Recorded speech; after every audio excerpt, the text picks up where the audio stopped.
Selamat datang Perwira Pertamina Hulu Energi di video ketiga dari series Adventure and Tour of Duty. Video pertama kita dengan Pak Ram Krishna dan kedua dengan Pak Henrikus Herwin dapat disaksikan di YouTube. Sesuai dengan judulnya, kita akan berkenalan lebih dekat dengan sosok-sosok leader keren yang berpetualang membangun karir di Pertamina. Tour of Duty tidak menggentarkan hati, melainkan menjadi anak tangga yang membawa mereka mengasah kepemimpinan dan kapabilitas berkontribusi bagi negeri tercinta. Tentunya bukan hanya motivasi yang bisa kita dapatkan, tetapi dengan refleksi terhadap perjalanan karir para leaders, kita bisa semakin mendalami nilai-nilai akhlak sebagai panduan dalam perjalanan karir kita. Nah, di awal sudah ada cuplikan lokasi-lokasi yang menggambarkan perjalanan karir pembicara kita pagi hari ini, yaitu Bapak Saptiadi Nugroho atau yang lebih akrab dipanggil dengan Pak Sapti. Pak Saptiadi Nugroho adalah perwira Pertamina yang saat ini menjabat sebagai VP Industrial Relation dan Compensation and Benefit. 20 tahun berkarya sebagai oil and gas profesional, Pak Sapti banyak berinteraksi dengan rekan, kolega, dan sesama perwira dari berbagai latar belakang budaya. Hal ini membuat Pak Sapti sebagai seorang perwira Pertamina yang kolaboratif dan berorientasi global. Seorang leader yang tidak kenal lelah dan percaya diri dalam mengembangkan diri. Pak Sapti selalu mendukung sesama perwira dalam mencapai potensi terbaik mereka. Halo Pak Sapti, Selamat pagi Pak. Apa kabarnya Pak? Selamat pagi Mbak Asya, kabar baik. Apa kabar juga? Kabar baik Pak, Alhamdulillah. Terima kasih banyak Pak sudah meluangkan waktunya pagi ini untuk berbincang sejenak bersama kami. Pagi ini kita akan diskusi mengenai kilas balik perjalanan karir Bapak dan Tour of Duty Bapak nih sebagai seorang perwira Pertamina. Sebelum kita masuk ke pembicaraan nih Pak, rekan-rekan perwira yang lain ingin tahu nih Pak, apa sih kesibukan Bapak sekarang ini? Ya, terima kasih Mbak Asya, terima kasih perkenalan dan waktunya diundang dalam sesi ini. Jadi kesibukan terakhir ini ya sibuk pindah-pindah nih Mbak, jadi siap-siap pindah ya. Per awal bulan ini saya mendapatkan penugasan baru dan dari sebelumnya ya sebagai VP Business Support Regional 1, saya pindah ke VP IR dan CNB. Dan waktu di VP Business Support Regional 1, kita semua bersama-sama bergandengan tangan untuk menyelesaikan proyek besar kita, yaitu alih kelola WK Rokan, dan syukurlah itu sudah terlaksana dengan baik. WK Rokan sudah ke dalam pangkuan Pertamina dan ini menjadi awal atau babak baru bagi WK Rokan untuk kedepannya. Jadi masih banyak hal yang harus dipersiapkan, yang harus dilaksanakan, diperbaiki dan untuk semakin menyempurnakan kegiatan itu. Dan sekarang ya itu sibukannya pindah-pindah lagi nih untuk menuju ke penugasan yang baru. Luar biasa Pak Sapti. Pak Sapti membangun karir nih Bapak hingga mencapai posisi Bapak saat ini sebagai seorang profesional di bidang energi. Tentunya tidak mudah ya Pak ya, banyak tantangan-tantangan yang dihadapi. Teman-teman perwira nih pastinya ingin tahu nih Pak terkait dengan perjalanan kisah Bapak nih dalam berkarir nih Pak. Kita sebagai perwira kan panduannya akhlak ya Pak ya. Akhlak ya. Bagaimana Bapak menggambarkan perjalanan karir Bapak melalui akhlak Pak? Akhlak selalu menjadi acuan kita dalam bekerja, dalam menentukan sesuatu, dalam kemudian bertindak. Begitu kita sudah bekerja, teman-teman mungkin sudah mengalami juga ya banyak dinamika dalam bekerja. Jadi mana yang harus dipilih, kenapa harus begitu, kenapa akhirnya ini yang dipilih juga ya. Dengan berpedoman kepada akhlak, saya yakin bahwa itu yang terbaik. Dan pada akhirnya keputusan yang diambil dengan berpedoman pada akhlak itu akan berkontribusi bagus bagi perusahaan dan bagi kita juga. Dan kita pada akhirnya akan tenang dalam pengambilan keputusan dan eksekusi berikutnya untuk menjalankan itu semua. Wah, sangat menarik sekali nih Pak. Yang pastinya rekan-rekan perwira sudah tidak sabar untuk mendengar kisah lengkapnya nih perjalanan karirnya Pak Sapti.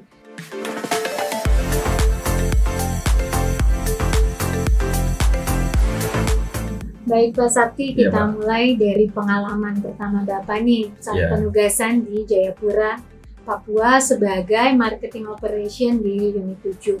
Pastinya banyak sekali nih Pak tantangan dan pelajaran yang bisa kita petik dari pengalaman Bapak di Papua nih Pak. Bisa diceritakan Pak Sakti? Jadi saya mulai bekerja, diterima sebagai pekerja Pertamina. Penempatan pertama saya adalah di Marketing Operation Region 8 Jayapura Mbak ya. Jadi Jayapura itu kalau teman-teman harusnya udah tahu lah, ujung timur Indonesia. Saya di sana 2001-2007, lumayan lama ya, 7 tahun ya.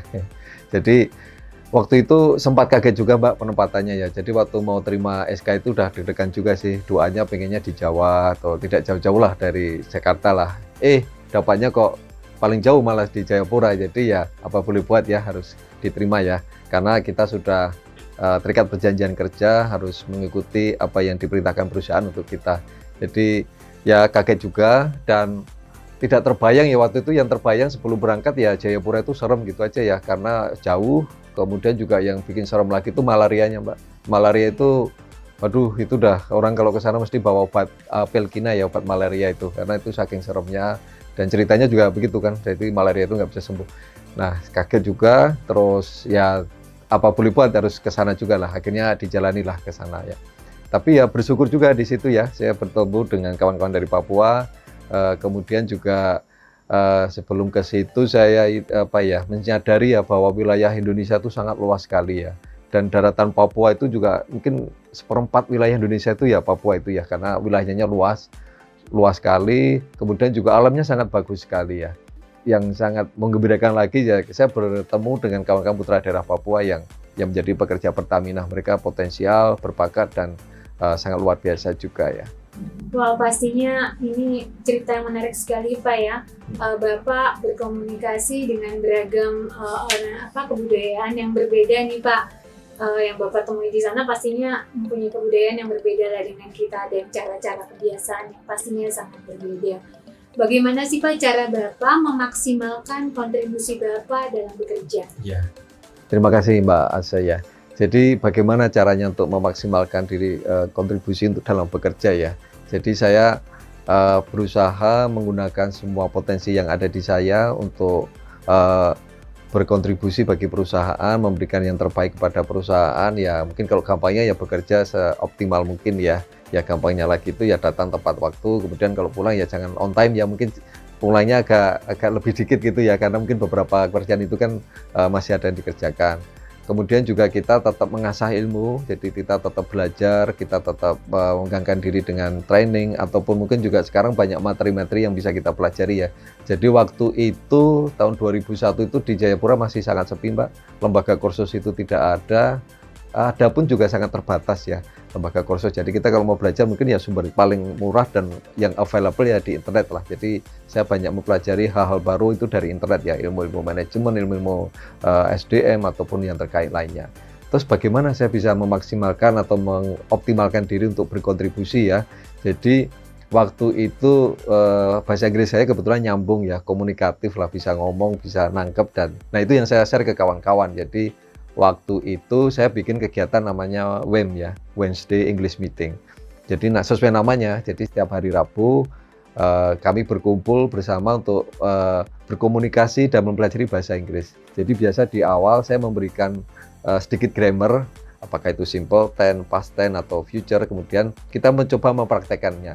Itu semua kami lakukan dari kami sendiri. Jadi saya menyusun materinya, kemudian teman-teman ikut dan kami berdiskusi. Jadi kami tidak mengundang pihak luar. Untungnya waktu itu salah satu manajer itu sangat support sekali dan dia mendukung kegiatan itu. Nah, manfaatnya ternyata sangat banyak sekali ya Mbak ya. Jadi dengan kegiatan itu kami merasa lebih percaya diri ya dalam berkomunikasi bahasa Inggris ya.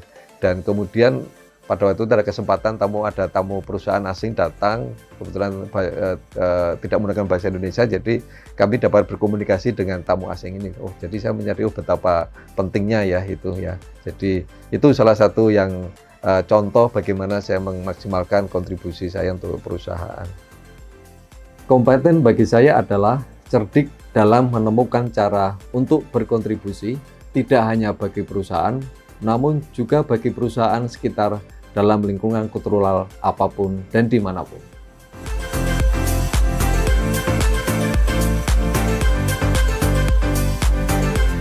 Wah, sangat inspiratif sekali ya Pak, bagaimana Bapak memberikan kontribusi maksimal Bapak pada saat bekerja di wilayah Indonesia Timur. Ini perwira ingin tahu nih Pak, kira-kira perjalanan Bapak berikutnya setelah Papua ini apa Pak? Ya, terima kasih Mbak Ase ya. Jadi setelah di Papua 7 tahun, saya pindah ke Semarang, Jakarta, kemudian ke Palembang. Dan pada tahun 2010, ada kesempatan untuk tugas belajar, kemudian saya apply, jadi tidak otomatis ya saya apply untuk mengikuti tugas belajar itu. Ada beberapa orang yang dites, tes internal oleh Pertamina, kemudian oleh perusahaan, maksudnya oleh NTU-nya, perusahaan university yang dituju, dan saya lulus tahapan itu. Dan mulai tahun 2010 pada tahun 2010 sampai 2011 saya mengikuti tugas belajar luar negeri di Singapura. Nah, itu saya banyak belajar, di samping saya belajar MBA, saya juga belajar ilmu adaptasi ya. Jadi lingkungan yang baru, kemudian teman-teman yang baru, dan lingkungan internasional lah ya di situ ya, Singapura ya. Walaupun mungkin teman-teman tahu bahwa Singapura itu tidak jauh ya, hanya 1,5 jam dari situ. Kemudian juga masih masuk Asia Tenggara. Tapi di sana kalau saya lihat memang sudah maju ya, modern ya, transportasi bagus, kemudian jaringan internetnya sangat cepat sekali, kemudian suasananya seperti di barat sebenarnya ya. Nah, waktu itu saya di kelas, kemudian classmate saya itu kebanyakan dari luar negeri ya, dari Singapura, kemudian juga ada dari Amerika, ada yang dari Eropa, ada yang dari Australia, kemudian dari Asia itu ada negara Pakistan, dari India, kemudian Sri Lanka ada juga. Jadi ketemu teman-teman yang sangat beragam dengan budaya mereka masing-masing, kemudian saya merasa adaptasi itu perlu ya, karena lingkungan yang baru ya sangat berbeda. Bagaimana saya harus dapat berinteraksi dengan mereka, bagaimana saya harus bisa mengikuti pelajaran di sekolah yang di university yang menggunakan bahasa Inggris. Padahal selama di Indonesia ya tidak pernah, ya jarang ya kita menggunakan bahasa Inggris ya, itu adaptasi. Mas Sakti, mengenai proses adaptasi Bapak di lingkungan baru tadi dengan berbagai macam latar belakang teman-teman yang berbeda, ada pengalaman menarik nggak sih Pak selama belajar di sana? Iya Pak, ada pengalaman menarik ya Mbak Ase ya. Salah satunya ini nih. Jadi di sana waktu tugas belajar itu ya terjadi semacam kompetisi ya antara kami dengan kawan-kawan semua ya dari beberapa negara. Itu ada semacam perasaan itu, dan kayaknya pride, bangga kalau kita bisa menang, bisa unggul gitu. Nah, di salah satu mata kuliah economics itu dosen saya, profesor itu membagi semua mahasiswa itu dalam kelompok kecil, satu kelompok 2 orang. Nah, kelompok ini harus compete ya, harus berkompetisi membahas satu hal dan harus berbeda pandangannya. Yang satu A, yang satunya harus Z atau X gitu ya. Jadi saling menyerang gitu ya. Waktunya diberikan sama, kemudian juga mereka boleh kelompok kecil ini boleh sharing informasi apa yang kamu punyai, kasih ke sana, dan materi yang di sana kasih ke kami. Jadi kami saling mempelajari apa yang dilakukan di sana. Nah, pada akhir kuliah setelah diberi tugas itu adalah presentasi di depan kelas. Jadi kita saling bukan menjatuhkan ya, saling men-challenge gitu ya. Nah, waktu itu juga saya demikian, dan setelah presentasi, jadi setelah menyusun materi bareng, sharing informasi, kemudian saling berdiskusi di kelas itu. Nah, nilai yang saya dapat itu lebih tinggi dari kawan saya Mbak yang dari Singaporean itu. Wah, saya rasanya seneng banget ya bisa mengalahkan salah satu kawan tadi ya, karena ya kita bisa mengalahkan mereka, dan ternyata mampu. Ya, itu membuat juga rasa percaya diri saya semakin meningkat juga ya, bahwa oh ternyata saya bisa ya. Jadi setelah beradaptasi dengan lingkungan baru dan ada hasilnya juga. Jadi mungkin dengan adaptasi itu kembali nanti ke hasilnya ya. Jadi kalau seseorang bisa beradaptasi, dia bisa menyesuaikan dengan lingkungan, dia happy, dia enjoy, dan tentu ada hasil yang positif. Itu mungkin ya beberapa parameter atau tolak ukur dari adaptasi yang dimaksud ya. Adaptif menurut saya sangat penting, terutama dalam menyerap exposure yang didapatkan di luar negeri. Kita akan mendapatkan banyak sekali pelajaran yang berharga kalau sejak awal kita bisa terbuka dulu terhadap perubahan itu.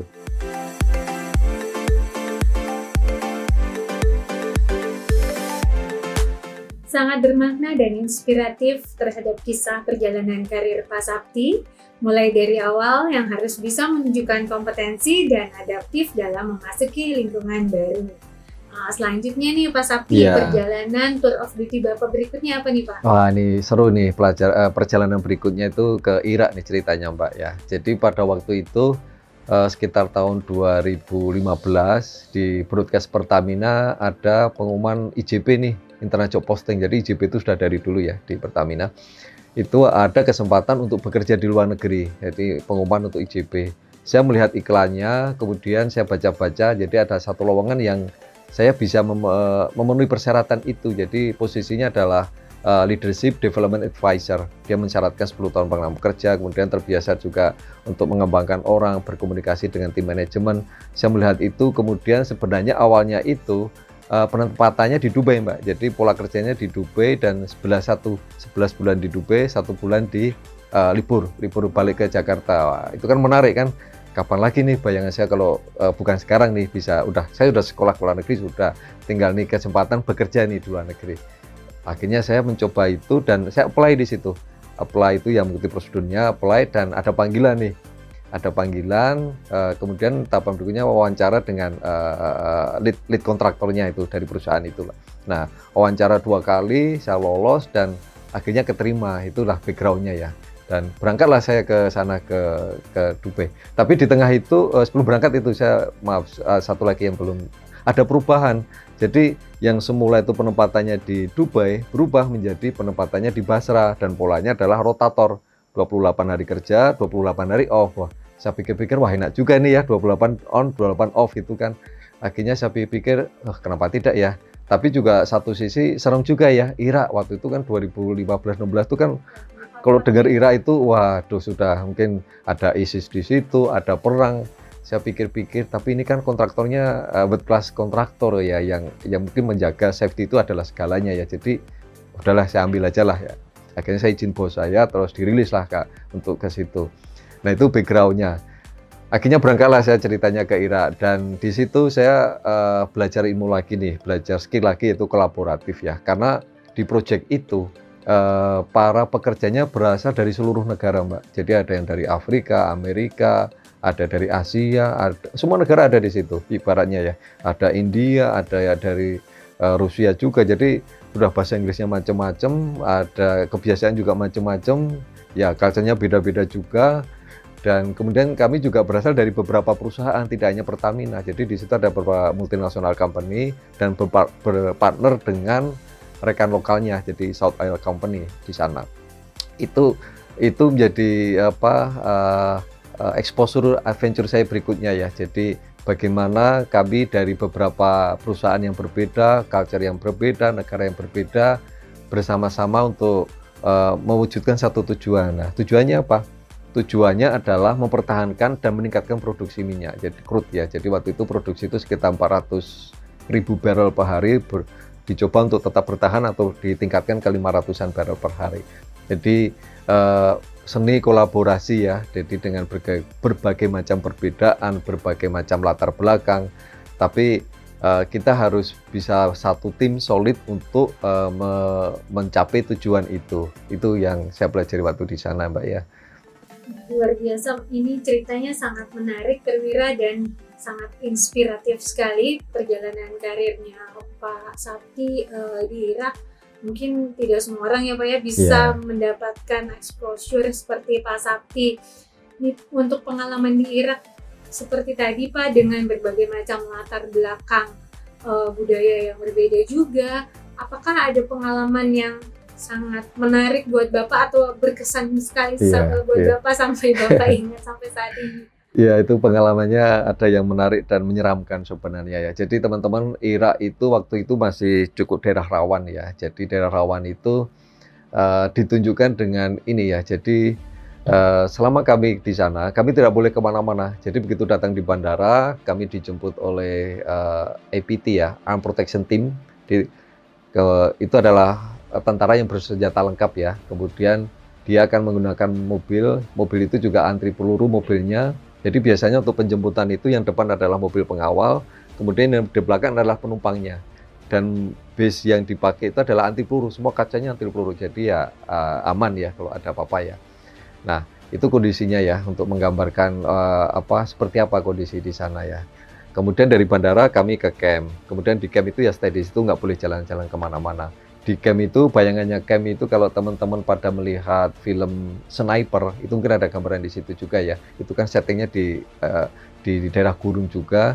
Kemudian camp kami itu di sekelilingnya dikelilingi oleh tembok yang tinggi, mungkin sekitar 5 meter ya tembok itu. Dan di setiap ujung-ujungnya ada menara penjaga. Dan penjaga itu nanti yang setiap malam akan menjagain gitu. Dan ada lampu terang yang menyorot ke dinding atau ke walls-nya itu ya. Itu ya kondisinya di situ. Nah, kemudian kami tidak kemana-mana, jadi kalau di camp ya sudah paginya ke kantor. Kantor itu jaraknya sekitar 10 menit dari camp. Kita juga dikawal, kemudian akan sore balik lagi. Nah, cerita itu terjadi karena kami harus melewati ke checkpoint. Jadi checkpoint itu kayak pos jaga gitu, ada tentaranya. Kami harus melewati 2 checkpoint lah setiap pagi dan sore itu. Pada pagi hari kami berangkat, bis di stop, kemudian ada tentara Irak yang naik ke atas bis dan dia meminta semua paspor ya. Dia akan cek apakah semua dokumennya benar, apakah semua dokumennya valid, apakah sesuai atau tidak. Yang pagi aman nih. Nah, ceritanya yang pulangnya nih, pada waktu pulang dari kantor sekitar jam 2 tuh pulang, itu kami di stop checkpoint yang menuju ke camp ya Mbak ya. Di stop, kemudian para petugas itu masuk, naik ke bis kami, kemudian dia minta semua paspor dan dia cek satu-satu. Nah, pada waktu di paspor saya itu yang menjadi isu ya. Jadi di paspor itu kan ada catatan working permit ya, dari kapan sampai kapan. Nah, di punya saya itu adalah dari tahunnya 2015 sampai 16. Mereka masih manual, jadi tidak pakai komputer ya. Cetakannya tidak ada cetakan yang tangan, jadi hanya tulisan tangan. Di catatan masa berlaku paspor saya, visa saya itu tertulisnya 2016, tapi kayaknya salah, jadi agak ada ada bekas hapusan tip X gitu lah. Mereka curiga nih visanya tidak valid nih, visanya Saptiadi tidak valid nih, maka harus ditahan Saptiadi karena masuk secara ilegal ke Irak gitu. Nah, itu mereka sampaikan kepada teman-teman yang di satu base itu, jadi semua dari bagian paspornya punya saya mana nih, kok paspornya nggak dibagi nih. Ternyata mereka masih diskusi di bawah gitu, dan saya dikasih tahu, Saptiadi, kamu akan ditahan karena paspormu dicurigai tidak valid. Wah, saya udah langsung pucat kan, waduh kok kayak gini ya. Kok seperti ini, saya udah khawatir aja, jadi udah nunggu lama, diskusi lama, negosiasi lama, mereka nggak mau ngasih paspor saya juga. Akhirnya mereka buat ya kayak nego dikit lah. Udah sekarang karena kasihan teman-teman lain yang di base itu, jadi udah bis boleh lanjut ke camp biar bisa istirahat, tapi kita lanjutkan lagi ya nanti diskusinya untuk di Saptiadi pokoknya harus ikut kami ke penjara karena tidak benar masuknya. Nah itu jadi saya udah, gimana ini, seperti ini ya. Akhirnya sampai di camp, kemudian sudah masuk semua, kami semuanya ngumpul di ruang meeting ya, termasuk GM saya waktu itu, terus si security-nya masih berjaga, masih bernegosiasi. Pokoknya kamu nggak akan tak kasih Saptiadi, kamu tenang aja, pokoknya nggak kasih ke mereka. Batin saya tenang bagaimana ya Mbak ya, kalau saya dikasih mereka masuk penjaranya Irak kan nggak kebayang juga kan. Dan itu mungkin teman-teman yang pernah melihat acara di National Geographic kan ada itu Lock Up Abroad, itu juga ceritanya yang sedih-sedih, yang serem gitulah, yang terperangkap di luar negeri terus akhirnya penjara. Aku sudah kebayang gitu aja. Yang pengalaman yang bagi saya sesuatu banget itu ya. Akhirnya yang terjadi, akhirnya mereka hanya menahan paspor saya, jadi paspor saya diambil selama 3 hari dan mereka ngecek itu ke Kementerian Dalam Negeri mereka, udah benar ya. Cuma saya di-grounded di camp, jadi selama di camp itu saya sedih, pengennya pulang, pulang aja deh kayak gini nih. Tapi juga pulang nggak bisa juga, paspornya ditahan. Itu juga nggak sempat pegang kopinya paspor juga, jadi saya hanya berdoa saja lah semoga semuanya lancar ya. Ya itu yang salah satu pengalaman yang sesuatu ya. Pengalamannya menarik tapi sekaligus menakutkan. Menakutkan sekali ya. Kolaboratif menurut saya adalah terbuka dan bekerja sama dengan orang yang mempunyai latar belakang, pengalaman, dan pengetahuan yang berbeda. Akan meningkatkan kualitas dari pekerjaan kita dan akan menjadi petualangan yang tak akan terlupakan.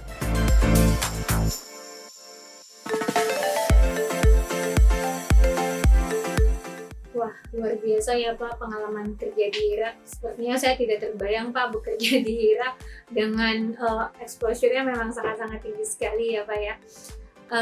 Untuk pengalaman berikutnya nih Pak, yang pastinya tidak kalah menarik waktu di Irak nih Pak, bisa diceritakan next tour of duty Bapak kemana nih Pak? Ya, terima kasih Mbak Asya. Jadi next journey-nya adalah sebagai manajer Manpower Planning dan Recruitment. Jadi saya dipercaya untuk memanage rekrutmen di Pertamina Group ya, pada tahun 2019 ya, waktu itu ya. Jadi pada waktu itu rekrutmen Pertamina sudah menggunakan web based recruitment. Jadi kita udah nggak pakai kirim lamaran lewat sampul, dikirim kantor pos, PO Pos berapa gitu ya. Jadi pelamar sudah bisa memasukkan lamarannya ke dalam aplikasi, kemudian melamar posisi yang dituju dan kemudian mengikuti proses selanjutnya. Jadi Pertamina sudah mengikuti kekinian. Nah, pada tahun itu pelamar yang apply itu 154.000, Mbak. 154.000 ya. Itu kebayangkan banyak sekali ya. Sementara mungkin yang akan kita terima tidak banyak ya, mungkin hanya 1000-an saja. Jadi persaingannya sangat tinggi. Nah, isunya itu adalah terkait dengan sistem ya. Jadi yang pertama itu dengan sistem ya, sistem web based recruitment kami harus bagus. Itu jadi di situ kami berkoordinasi dengan fungsi terkait ya, lintas fungsi supaya terjaga dengan baik. Jadi 154.000 orang mendaftar, kemudian tes. Nah, tesnya juga challenge tersendiri ya, karena setelah diseleksi administrasi kemudian akan mengikuti tahapan awal. Jadi ngetes sekian banyak orang itu juga tidak mudah ya. Jadi kami harus bagi waktu, kemudian juga informasi ke peserta dengan sampai ke peserta. Kemudian juga sifatnya terbuka ya, fair ya kita rekrutmennya. Namun juga akhirnya setelah menjalani itu semua, akhirnya kami bisa memproses pekerja itu, calon pegawai itu, dan kita mendapatkan calon-calon pekerja yang potensial, yang dibutuhkan oleh perusahaan. Menurut saya, aspek loyal itu dilihat dari dedikasi dan kesungguhan kita dalam bekerja ya. Bagaimana dapat bekerja sesuai arahan pimpinan dan mendapatkan hasil yang memuaskan. Luar biasa ya Pak. Pastinya sangat-sangat challenging sekali menyeleksi 154.000 orang untuk mengisi tidak lebih dari 1000 posisi ya Pak ya. Sangat sedikit ya. Luar biasa. Untung sudah ada aplikasi web based juga ya Pak ya. Jadi lumayan mengurangi proses ya Pak ya. Iya.